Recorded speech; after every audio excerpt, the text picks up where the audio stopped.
Have you ever broken the law? Was it for your personal benefit or the society's?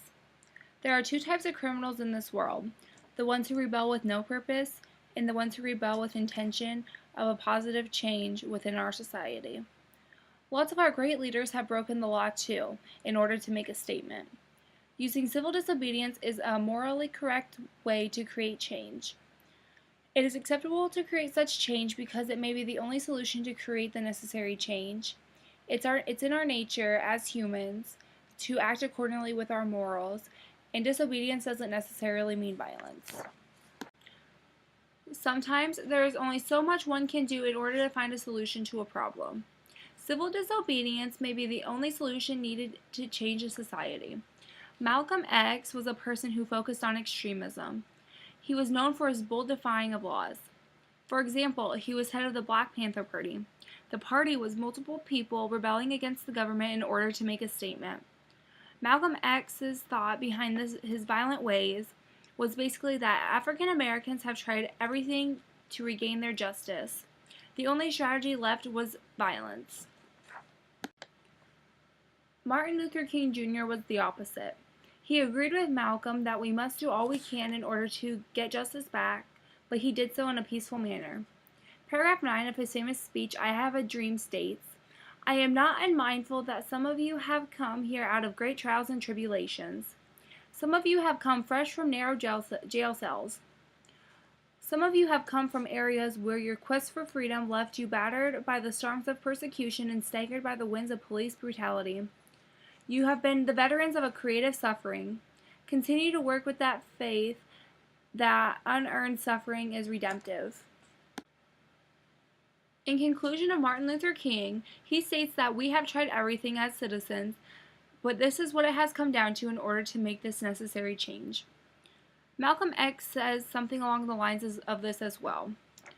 "I have firmly believed in my heart that the day that the black man takes an uncompromising step and realizes that he is within his rights, when his own freedom is being jeopardized, to use any means necessary to bring about his freedom or put a halt to that injustice.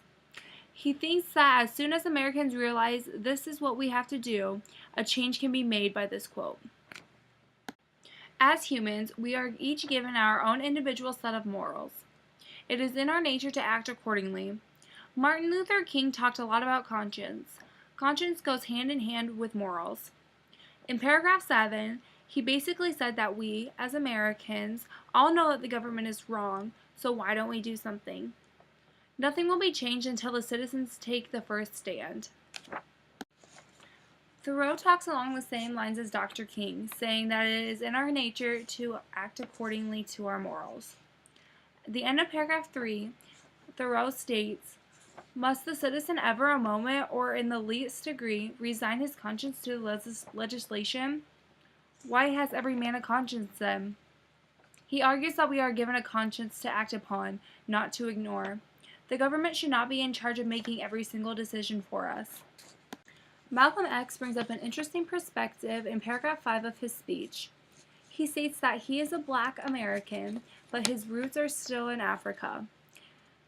The only difference between Africa and America is that Africa practices what they preach. Africans preach as well as practice their morals. As Americans, the government tells us what to believe, leaving our morals unspoken. He argues that our individual morals should never be ignored. We, as humans, know our own beliefs better than we know anything else in this world. Violence is an act that is intended to hurt or be destructive to someone or something. Civil disobedience doesn't necessarily mean violence. Thoreau doesn't side with violence or nonviolence. He tells us about his opinion, which is to do whatever it takes to stick to your morals. Paragraph 7 gives a great metaphor of saying how the government is like a machine, and eventually it will wear out without the citizens' power. He argues that we should be the ones to defy the laws, but don't let the laws define your morals. It is very apparent when listening and reading to Dr. King's speech that he is a peaceful protester. His statement in paragraph 8 says, "We must not allow our creative protest to degenerate into physical violence." He believes violence is not the answer. Malcolm X, on the other hand, believes that us as citizens have already done all we can to peacefully stop this injustice, so now it is our only choice left to be violent. He states in the ending of paragraph 2 that he is not hesitant to do whatever it takes to regain the justice he rightfully deserves as an American citizen. Civil disobedience can be taken into many different contexts. It is morally correct to make a change through civil disobedience. The three pieces each show a different way of an example of civil disobedience. We, as citizens, hold the power to make a change in the world. Whether we take the chance or let it slip through our hands is completely up to us.